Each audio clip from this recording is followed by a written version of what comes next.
What is up, everyone? Chris Manning here from the Locked On Cavs podcast with my co-host, Evan Damerl. He's back, folks. We're going to talk about the numbers that define Jarrett Allen's season, segment 1, Jarrett Allen and Darius Garland's connection in detail. We did this yesterday, or I did this yesterday, but it's going to be a little more so today. Segment 2, Jarrett Allen as one of the elite rim protectors in the league, and segment 3, Jarrett Allen as an expanded offensive player. Let's get into it. All right, the music you heard on the way in, at least in audio format, is from our friends at Astro Radio. Check them out on Spotify or Apple Music. I'm Chris Manning, covering the Cavs and the NBA for places like Diamond Up Rocks and Estimations for the Sword. My co-host, Evan Damerl, is covering the entire Cleveland sports scene over at Facebook's Right Down Euclid. Also, today's episode is brought to you by PrizePicks. Check out PrizePicks.com, use the promo code NBA, or go to your app store and download the app today. PrizePicks is daily fantasy made easy. Evan, are you ready to talk about Jarrett Allen? Yeah, the numbers, Mason. What do they mean? If you know, you know. Dial the. Do you know that one, Chris? I have no idea. Oh my gosh! Did you not even play Call of Duty Black Ops in high school? I did, but I was more of a Modern Warfare person, and guess what? There's lots of information that has gone through this brain that has then exited out, and that's one of the most iconic quotes from that game. So I'm surprised you don't remember it. It's either that and the Zombies sequel, where you play as John F. Kennedy and Tricky Dick Nixon and others trying to defend the White House bunker. But yeah, let's talk about the numbers. Let's talk about J.A. Good job yesterday flying solo. Yeah, it's a lot of work. Okay, number 1, stat 1. So Evan, I don't know have you looked at this number that I'm going to give you? Have you looked at these yet? 'Cause if not, I have a trivia question for you. I have not. Okay. You sent this over to me maybe soon before we started recording. Like an hour and a half. I was wrapping up work for the day, so I didn't check. But okay, so give me how many times do you think this year? I want you to guess. How many times do you think this year Darius Garland assisted Jarrett Allen?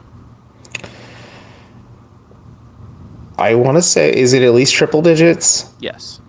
Because, no disrespect to Jarrett Allen, he doesn't have the ability to create his own shot like that. Well, that's coming up later in the show, because he kind of has more than we thought. Well, that's interesting to talk about. I'm going to say 150, pre-Mew Pokemon number. Okay, so it's 105. So this number would have been, I think, obviously higher if Jarrett Allen doesn't play 56 games.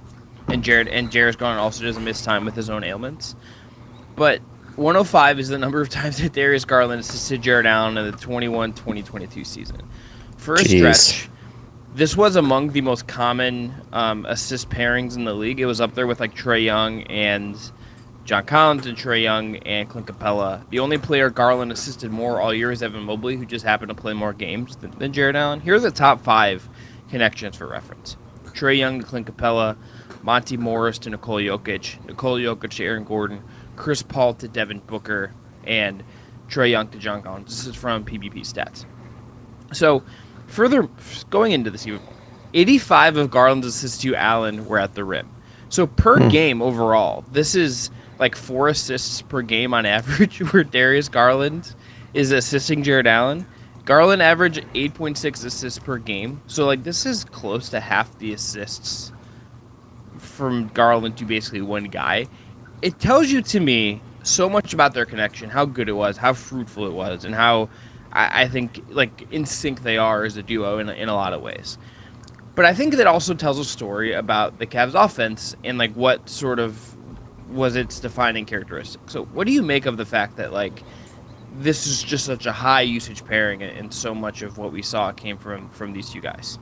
Well, before I riff on this a little bit, because I do have a few thoughts after you unpack this a little bit for me, you did mention the only other player Garland assisted more was Evan Mobley. Could you pull those numbers up just for context as well while I talk? Keep talking while I Yeah, absolutely. So I'm not necessarily surprised either, as you said. I think it was almost instantaneously from when Jarrett Allen arrived in Cleveland to now. Yes, he was backing up Andre Drummond at first, which feels like such a long and weird time ago, but it's more or less become Cleveland's bread and butter, their staple. I think it's something a lot of teams maybe didn't scout or prepare for at first, or at least didn't respectfully defend, because the pick and roll or like just lob scenarios where Darius Garland tries to get an easy look for Jarrett Allen at the rim, whether it's through the pick and roll, whether it's through a pick and then it leading into a lob or things like that. It's easy stuff for the Cavs to do. I think it's a good way to kind of establish the offensive dichotomy that JV Bickerstaff is looking for, where they build a presence on the interior, which forces opposing defenses to collapse that on Cleveland, which then in turn creates easier looks for Darius Garland, Larry Marketing, etc. on the perimeter, at least in the starting unit. And Colin Sexton when he was healthy, and then Isaac Okoro when he was feeling it. But I think it's a good baseline of where the Cavs need to be. I just think also with playing a rookie who we have discovered through the numbers and just through our conversations, and Evan Mobley, who's a little bit more limited offensively than he was defensively in his rookie season, or Larry Markkinen, who isn't a small forward but is playing small forward, and we'll unpack him later on in this ongoing series. It's a long off season, folks, and so on. But I think it's a good baseline to have, and I think it's also just good because it's like a break glass in case of emergency kind of situation, where if the offense breaks down, at least you have your quarterback and your primary wide receiver in your quarterback being Darius Garland and your primary wide receiver being Jarrett Allen here, and it's a play that works. I think you saw opposing teams make adjustments towards maybe the All-Star break and post All-Star break, and then that's when Allen was kind of dealing with some issues after Garland was dealing with some issues, but it was something that worked for Cleveland, and I think it's something you should explore further. And it's definitely not surprising to see that the numbers are kind of not necessarily inflated, but are as high as they are. And like you said, it's kind of just like one of those staple combos, like Trae Young to Clint Capella or Trae Young to John Collins or Nikola Jokic to the majority of his teammates. So Garland assisted Evan Mobley 121 times this year. So it's not a huge difference. It's a 16 assist difference. No, but it's not just, I think, the raw assists that tells the story there. It is the fact that, like, Jarrett Allen played 56 games, and I think Mobley played, I want to say, I'm checking right now, I think it's like 66, something like that. Like 69. Nice. So he didn't play, like, that's 13 more games, and it's not like that far of a margin. Like, these are both top 20 in terms of just raw number, like, assist combos throughout the year. I believe, just a quick counting, that Garland to Allen was like 20th, and then Garland to Mobley was 13th. So, like, these are just like highly, that tells you how centralized the offense was, and just the fact that like 85 are at the rim. That is such an majority of where Jarrett's buckets, and like that, like, he shot very well. He was very efficient throughout the year. At above 70% shooting, which would have been crazy to hold. The fact that, like, so many of them were just, like, at the rim, like, all but 20 of his 105 makes from Darius Garland assists, like, that is crazy. And, like, I think... Oh, it is. And I think looking ahead to next year, if we're thinking about this, okay, so, like, this is obviously something you're going to continue to run. You will spam it a lot. It is not going to go away. But how they add wrinkles to it as it opens other things up, if they can improve the overall supporting cast, that there's stuff to look at here and say, okay, where does this lead to? If this is like the baseline and it's clearly effective, but you don't want to be so reliant on it, I think you want to get away from being a little heliocentric in that sense. I think finding a way to figure that out would be a good thing. And, like, look, it does compare to some of the great pick and roll, like, or great is a strong word, but a lot of the things we saw this year that are ex-player feeding a dunker. So Capella, Jokic dunking or getting layups, John Collins, DeAndre Ayton with Chris Paul is up there as well. You have D'Angelo Russell and Karl-Anthony Towns, and you have Luka Doncic with Dwight Powell as his kind of rim roller in Dallas, as some of the other things on this list. Yeah, I agree with your point where you don't want this to become... You don't want your offense to become so stagnant or predictable or vanilla in that sense, where it's like I play how I play my player in NBA 2K just to get my player going by just running easy pick and rolls, and then if it doesn't get me the look I want, I just run it again. But at the same time, I think, like you also said, and you and I are in agreement on this, it gives a good foundation of where the Cavs are kind of at. And you have to just assume naturally that Evan Mobley's going to level up, Jarrett Allen's going to level up, and Darius Garland, all three of them are going to level up. But, like, especially Mobley offensively, where it gives you so many more wrinkles and options, where you start to see maybe some more creative things. Maybe it's Mobley acting as the primary initiator instead of Garland. I think there's going to be more ways and opportunities for not Evan Mobley, Jarrett Allen to get easier looks at the rim and just easier looks in general, just going forward in Cleveland's offense. But I think just having that rapport with Garland is something Jarrett Allen has always had, and something that's just like I said, the numbers don't necessarily surprise me with how high it is, but also like you said, he played 13-ish less games than Evan Mobley, but almost has nearly the same amount of baskets made off Darius Garland assists, which just really goes to show like how, I wouldn't say reliant he is on Darius Garland. He's reliant on to an extent, but they're in sync. They're also just high. They're in sync. That's a good way to put it. Is they're in sync. They want it that way. So yeah. That's right. The Backstreet Boys, though. After the break, we're going to get into Jarrett Allen as a defensive player and how he did defending the rim and just, I think, how crazy of a season he had. But first, Evan, I'm going to tell everyone about our friends at PrizePicks. PrizePicks is daily fantasy made easy and if you're looking for a daily fantasy option for the NBA, then you need to try the award-winning PrizePicks app. We love this here at Locked On Cavs, and we know you will too. All you got to do is pick 2 to 5 players and an over/under on their projections. You can win up to 10 times on any entry, and it's just you versus the projected numbers. Entries can be made in 60 seconds or less. It's that easy. PrizePicks is safe and offers fast withdrawals. Use the award-winning app on both the App Store and Google Play. PrizePicks offers a variety of options. PrizePicks also offers any prop you can think of, from points scored to rebounds, even steals, and it allows mixed sports entries. It doesn't just offer NBA either. They have options on college basketball, college football, NFL, MLB, soccer, MMA, and more.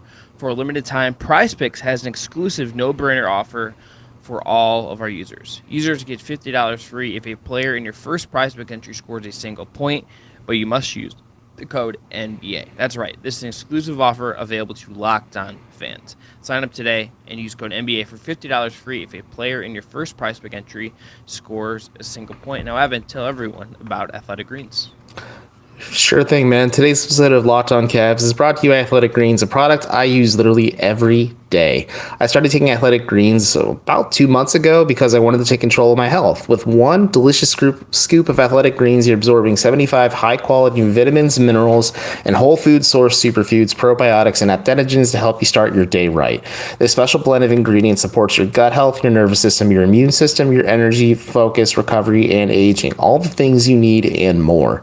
It's a lifestyle friendly, so whether you're keto, paleo, vegan, dairy-free, or gluten-free, it works. And it contains less than 1 gram of sugar, no GMOs, no nasty chemicals or artificial anything, all while still tasting good. It also supports better sleep quality and recovery, mental clarity, and alertness. It costs you less than $3 a day. If you're investing in health, it's cheaper than your cold brew habit. It's cheaper than getting all the different supplements yourself. You're investing in an all-in-one nutritional insurance entrusted by leading health experts such as Tim Ferriss and Michael Gervais.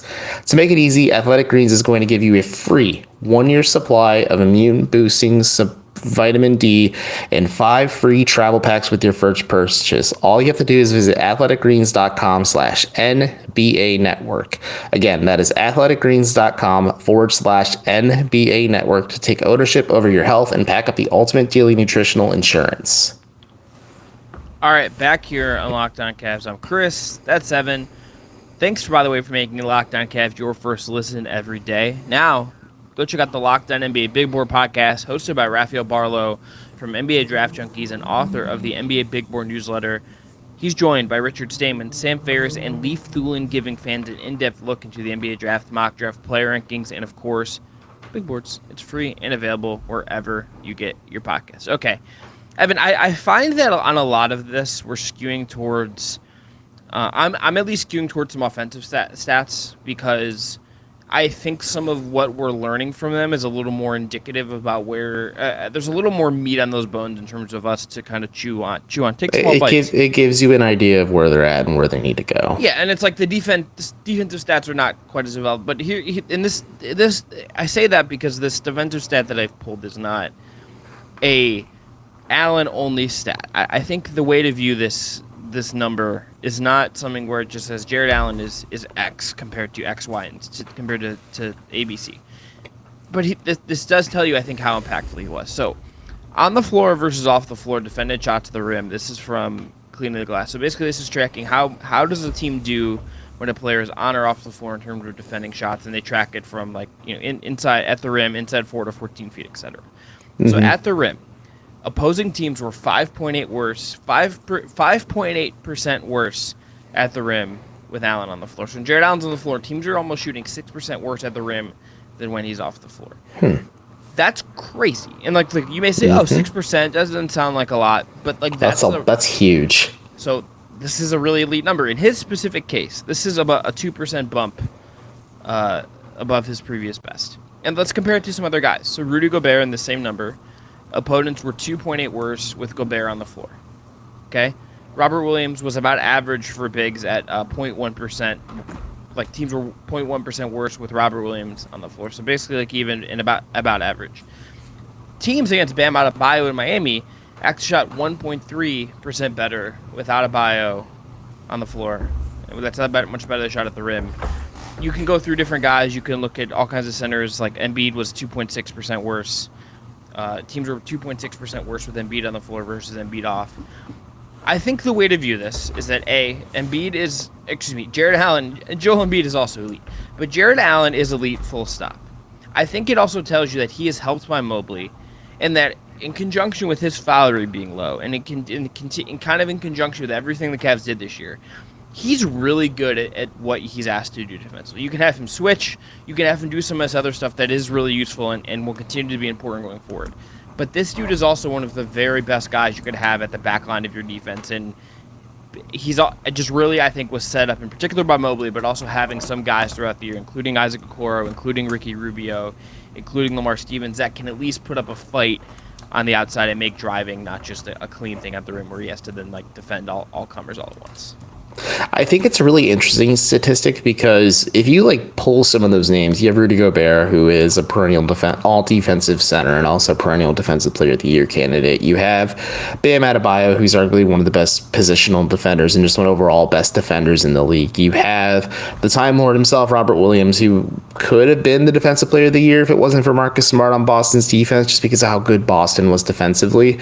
Like you said, that's elite territory, that's elite company. That's the word I'm looking for Jarrett Allen to be in. But I found this interesting because I was writing something for Write Down Euclid last night where I was just like noticing how the Cavs are a pretty good perimeter defensive team this year, at least they were, and how they maybe just need to get better defending the point of attack and maybe help make Mobley and Allen's life better. But like, Evan Mobley's defensive rating was like 6th best in the league last year, and Jarrett Allen's was not too far behind. Yeah, I mean, individual defensive rating is not something that is particularly... No, I know, but like you said, though, this is an elite statistic where teams are shooting 5.8% worse at the rim when he's on the floor. If you add in the Evan Mobley factor, this gives a really good baseline of what the Cavs are at already, like we talked about the first segment, and where they're headed next, because they're only going to get naturally better as they progress and evolve and hone their skills and their craft, obviously, especially with Mobley, just because he's so untapped potential-wise, and ditto for Allen, where even though he is one of the more seasoned players in this locker room, he's still relatively young, just in the grand scheme of the league, too. It's exciting to think about the potential of this defensive tandem, but I think just Jarrett Allen being so elite, and you notice this as well, but like Jarrett Allen has that elite skill set where, and it's unique as well, where he can be highly efficient defensively and create such a impact at defending the rim, all without fouling, which is like certainly an elite skill set. It's something you noticed Evan Mobley kind of pick up on as the season went on too, and I think that's just the most important thing is not only are the Cavs obviously better defensively when Jarrett Allen's on the floor, they can reliably have him on the floor in closing moments down the stretch, because he's not the best free throw shooter at times, so that's just not what you expect from big men, but just at least defensively, like that's key to have, because you don't have to worry about him being in foul trouble or worrying about him being a liability, because he's just so foul prone, and like kind of like a Larry Nance Jr. who struggled with foul issues at times, even though he was one of Cleveland's best just overall defenders over the last few years too. So it's exciting to think about it, and like I said, gives you a really good scope of where the Cavs are at right now, and it really gets the juices flowing excitement wise on where they could head after, like just with like leveling up and natural progression. What I kind of go to is I wonder if there's a tweak in the defensive scheme to push other teams to try to take more shots at the rim and try to funnel more shots away, because you can defend them so well. So the Cavs last year gave up the 29th the 29th, like their second. Let me say this cleanly. They have the only one team, and I don't have the team in front of me, so don't ask. But only one team gave up fewer shots at the rim. The Cavs had the best defensive field goal percentage at the rim as a team overall. They basically where teams took a lot of shots against them is in the mid, and that's kind of where you want some stuff. That teams also took the 10th most amount of threes against the Cavs, and that makes some sense as well when you just kind of think about how the league is played, but also just what their personnel looks like. I wonder if there are some tweaks in this scheme to say, hey, we have these two. And this isn't something we can answer today. This is like a thing that I'm making a running list of things to ask on the first day of the season next year to poke around about, and this is going to be on that list. I wonder if there's a tweak to be made that says, hey, look, we have these two freakazoids, two like absolute monsters that can defend the rim. Both are really good. We have a wall at the rim, and we want to challenge teams to attack the basket. Like say, hey, try to attack us this way. We're going to give you lanes. You can either take these mid-range shots, you can try to get to the rim, and we're going to be comfortable with those shots, and we're going to try to funnel things more towards that aggressive. I wonder if that's like a tweak we made just based on if this year is like a proof of concept, and you're betting on some improvement, which I think is reasonable, but let's see what it looks like also next year. I think that is maybe a tweak you could make, and I wonder if that's like an alteration. Instead of just running it back, instead of just running the same thing, I wonder if that's a way to kind of like alter what was done here and say we're going to dial up what worked for us to another degree, and that's where this kind of thought process led me. Because I think what I at least like to do with these, and then we'll go into break, and after the break we're going to talk about Jarrett Allen as an offensive player again. I think what I do with these is not try to say this equates to X. This leads me to thinking about stuff in a different. I just want to see if this like allows me to understand this stuff in a different way, especially as we've gotten away from the season. And like I've watched some tape back on certain guys, but I've been trying to like do like an exercise where I'm basically trying to remove myself a little bit from the grind of the 82 game season. Like spoilers for Doctor Strange and the Multiverse of Madness. You know how like Reed Richards got like turned into spaghetti? Bro, I haven't seen it yet, and I've been avoiding spoilers. Okay. So Jim Halper gets ripped up like Dunder Mifflin 2-ply. I got it. Yes, that's not the thing that I should be most mad about, but I apologize. Imagine I saw what happened to Black Bolt too. Don't worry. Oh, I had that was the only spoiler I got, and that was a wild. And I'm just like, wow, that's a really cool callback to a really old kind of crappy Marvel show. The worst of the worst, but like if you were like just like shredding papers. Like, that's kind of like what I would imagine this is like this sort of thing. I'm trying to like take some of this and just like it is interesting. It is interesting because I wrote about this a little bit. Just like some stuff I've observed from the playoffs is what just more than anything is obviously like Mikal Bridges is a freak of nature. But if you like watch this Boston and Milwaukee series, they have so much good like perimeter defense and just defense overall. Like the fact that Jaylen Brown is the worst. Like the Cavs are not going to hit that level in terms of like their best 5-man lineup because Darius Garland is not going to be that level of defender. Like that's just not in the cards for him. Yeah, they're not going to hit like a 5-man lineup where like Jaylen Brown is like their version of Jaylen Brown being the worst defender on the floor. But they can like push that to a degree that is kind of interesting, especially because you have these two where they can make teams so uncomfortable. We're like, okay, the Cavs are not a team that like openly or willingly give up 3-pointers, kind of like the Suns are doing to the Mavericks right now. But also at the same time, if teams try to attack the basket and try and get easier looks, you're forcing them into inefficient mid-range shots. Like I think if you're the Cavs, who are an analytically focused team, at least when they share, like it's a mixture of a lot of things, but they take it somewhat. And then JB's like, I also hit F them numbers, you know. Sometimes he's not Doc Rivers style yet, but. Either way, and I mean, he does blame the computer. JB Bickerstaff does blame the computers and thinks they're going to take over the world. But at the same time, I think if you're the Cavs, like that is the next step for you, where you make teams so uncomfortable on the perimeter where they just can't. They don't feel like okay, we can just torch the Cavs from 3, and then that's the way they avoid this two-headed beast, especially headlined by Allen here, where you more or less force teams into the paint, or you force them just into the mid range. If you have the taking those inefficient shots, that's a huge win for you, especially for a team that is kind of vanilla offensively. That is a strategy, that is a foundation to kind of help you win going forward. Yeah. All right. After the break, we ran a little long here. Let's get into Jarrett Allen as the unassisted scorer that he actually kind of added some to his game this year. But first, going to tell everyone about BetOnline. BetOnline is giving you all of the latest news and odds this year for everything out in the world in terms of sports betting and information. You really can find anything you want at BetOnline.net. They have league reviews, the latest developments, including this year's basketball playoffs, the start of Major League Baseball season, MMA, all of that stuff. BetOnline is your continued source for all your sports wagering information, from live betting to playoff to esports and more. Head to the website today or use your mobile device to learn more about the trends in action. For instance, in the NBA draft world, Jabari Smith is still the favorite to go number 1 at -105. Chet Holmgren is +190, and Paolo Banchero was +300. Evan, I want to ask you this. If this was a Cavs-specific bet, and you're going to say, who would they take at 1? We're going to talk about this on a pod before the lottery next week. But if you're going to say, hey, who would they take at 1?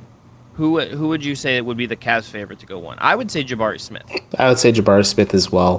Playing with the 3, he provides shooting. And I think Paolo, maybe Paolo after that. Yeah, then Chet's kind of the 3 there. Maybe trade unless the Cavs want to get really goofy and play Chet at the 2 or the 1, because Chet has like point guard experience, and you force Garland off ball. It's goofy. Sorry, we're eating up BetOnline's valuable ad time. This is just a free prop that BetOnline can do when the Cavs shock the lottery gods and win the lottery again next week. All right, that's BetOnline. We got to do a tankathon spin after this. That's where the game starts. Check them out today for all of the latest and greatest. All right, last segment of Locked On Cavs. Evan, Jarrett Allen last year, okay, made 196 shots, all 2-pointers. I just saw this. It surprised me. 196 shots that were unassisted 2-point made field goals. This is from PBP stats. His previous career high was that the year before the combined Brooklyn-Cleveland season, when he had 162 in 63 games. So he gets the 196 in 56 games. So this is 3.5 unassisted makes per game, on average of about 6.6 makes per game on average, which was also a career high in terms of shots made. And this is still a guy that has like a sub-20 usage. This is not like a high-usage guy. This is a guy that is, as I said on the yesterday show, this is a superstar in his role. So I look at this, and I look at the number, I look at the tape, and I think about what we saw from Allen this year with the little post moves, with the up and under, all of that stuff. I think it's kind of clear that Jarrett Allen's offensive game has grown. And I picked this stat for this reason, because I talked about this a lot on yesterday's show. So I want to ask you this. Jarrett Allen, based on what we've seen, based on what's in front of us here in terms of this number, do you think it is fair to say that Jarrett Allen is a meaningfully improved offensive player where you can maybe, if you want to project him out as a 16-game player to the playoffs next year, that if you can feel more comfortable than you did maybe a year ago, that if you throw him the ball in the post, he can make some of these switches, can he make the most of those when he's going to see some different looks come the playoffs, and he needs to be a little more useful than just a rim-running dunk guy? Yeah, I'd say so. I think he's aware of where the big man position is headed. I know he has touched on it a few times where he knows that bigs are adding 3-pointers to their shot profile, and he doesn't take a lot of them, but he did take some last year, and he's not the best at it. But hey, at least he's aware of it. But I think he's trying to find ways to be more impactful, and I think the fact that he's able to score without the assistance of Garland or Rubio or Rondo or LeVert or even Mobley at times is super beneficial to the Cavs, because I think it unlocks things even further, because you can use him as a bit of an offensive hub too, where if he can get doubled in the post, or if he gets doubled down low, and he can kick it out to somebody on the perimeter, or he can kick it out to somebody who's maybe crashing towards the basket on a cut or something like that, where it could really unlock things for Cleveland offensively, not even just in his scoring, but like I said, in playmaking as well. And if you asked if I was stretching this out over a 16-game series, would I feel comfortable with it? I want to say yes, just because we thought Jarrett Allen was kind of hitting his apex already last year, but he still had more gas in the tank. So I'm going to give him the benefit of the doubt and think that maybe there's still more to come with his just offensive development and growth, and especially defensively too. But let's put a pin in this as well, and maybe we'll take like a 15-20 game sample next season to see just kind of where he's at, and just in terms of scoring on unassisted baskets, maybe what his assist percentage is in certain scenarios and certain spots on the floor as well, just to maybe get a further idea and a better understanding of what he can be. But I want to give him the benefit of the doubt and say yes. I don't know how you feel, but that's just kind of where I'm at. I specifically want to see it for another year. Like, I want to see it with, like... I think we're in the same... You and I are always cautiously optimistic with some of this stuff. Yeah, it's... I think I'm even, like, not even cautious. Like, I think a lot of it feels pretty real. I just want to see, like... Yeah, I want to get, like, a 2-year sample where if, like, it's sustained, does it dip in a certain way? Does he add... Is it, like, does he double down on the moves he had? Because, like, I don't think Jarrett Allen's going to take 3-pointers. No, I don't either. And that's what I was trying to say is, like, I think he's going to try and find ways to be more impactful offensively. Maybe making the just correct basic reads is going to just be so beneficial for him in the Cavs, because if he's got it going offensively, like if he's really just like causing opposing teams to collapse on the interior, like that's going to open up so many looks for Garland off ball and et cetera and so on. Yeah, he needs to be a guy that is like, I think making the most of his opportunities, especially as like if Evan Mobley, there's just going to be opportunities for this. If Evan Mobley ends up taking an offensive leap next year, maybe we see other teams say, hey, we're going to put our best defensive big man on Mobley and try to take him away to some degree. Does that create more opportunity for Jarrett Allen where you can do some things with him, whether that's as a dribble, as a DHO guy, whether that's as a post-up guy at times? Ooh, I forgot to mention that too. Jarrett Allen being a DHO guy would be a lot of fun too. Yeah, it's a thing. I think the numbers don't tell us that I think he's like better at that. I think in the film tells you I think he's more comfortable at it. It doesn't lead to like a lot of assists for him, and like that makes sense. But like I think he's more comfortable at it. And look, this was something that when they acquired him, that was like something Kobe Altman shouted out in his media availability. Like that was like the thing where like that made my ears perk up on that was saying, hey, we want him to be more comfortable as a DHO guy. Well, that and not apologizing for 48 minutes of elite center play. That's what I was chuckling at. What a soundbite, man. He was right. He was just like 8 months off in time. He's a season early. Now, Kobe Altman's a visionary. He can see into the future at all times. He is the three-eyed raven of the Cavs, or he can see the past, present, and future at all times. Bitcoin tanked is the question. Did he offload crypto? It's Elon Musk's fault. We'll just put it at that. Underrated comedic genius Elon Musk. I've never laughed anything harder than his time on SNL, but yeah, I think... Is that true? If that's true, that's concerning for you. It's called a joke, Chris. Sometimes I can't tell with you. You perplex me, buddy. I'm perplexing myself. When I get my new office, you guys will be even more perplexed with some of my sick gamer setups I'm going to put in place. But it's back to the Jarrett Allen conversation, though. I think that could be the next evolution of his game. Because like you said, I don't think he's realistically going to just becoming a stretch five where you can...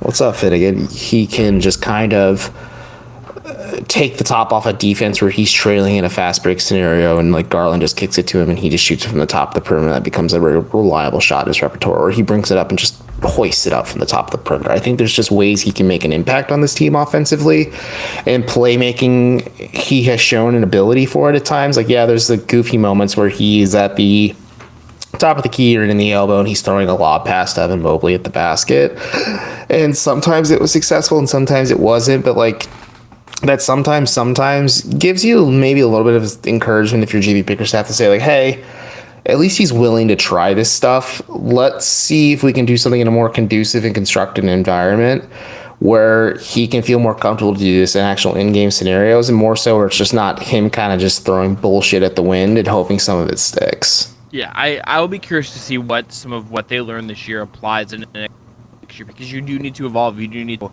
how they approach that with some of what we learned this year, and I think Jarrett Allen being a part of that will be really interesting. Evan, let's do a tankathon spin, and then we'll get out. I'll do one, and you'll do one. Each do one.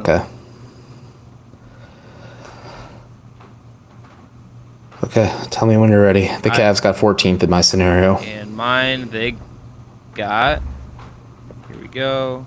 They got 14th. So my top... Tell me your top. So I accidentally hit it twice, and the second one I hit, they got number 1. And the top 4 would be Cleveland, Houston, Oklahoma City, Orlando, and Detroit at 5. So all the teams that desperately probably need that pick more got bumped down a couple spots. Indiana's like not only... Indiana falls to 6, because not only do they not... get the first round pick from the Cavs this year, but the team that they traded with also got their 1 pick. I have the bitter pill scenario. So I got the Clippers at 1, which goes to Oklahoma City, the Pacers, the Thunder again, and then the Pelicans, and then around at the top 5, the Rockets. And I think if the Thunder got 2 top 3 picks, that's the I don't know, man. How much more help does Poku need? Is all I'm gonna say. Lots. He needs a lot. All right, that's gonna be it. Needs a diet. He needs to get on that Evan Dammerel meal plan. Oh boy. All right. If Built Bar is sponsoring today's show, I'd say Poku. Here, I'll send you a box. They can work. All right. Thank you again for making Locked On Cavs your first listen every day. Now make your second listen Locked On NBA. From the first jump ball of the play-in tournament to the last position in the finals, Locked On experts take you deep inside the playoffs with insight and analysis affecting all 30 teams. Up tomorrow on Locked On Cavs, where Jarrett Allen goes from here and what some baseline expectations will be for him next season.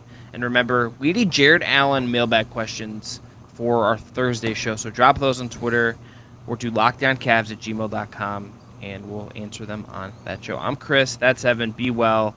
We will talk to you tomorrow when it's Jarrett Allen week continues.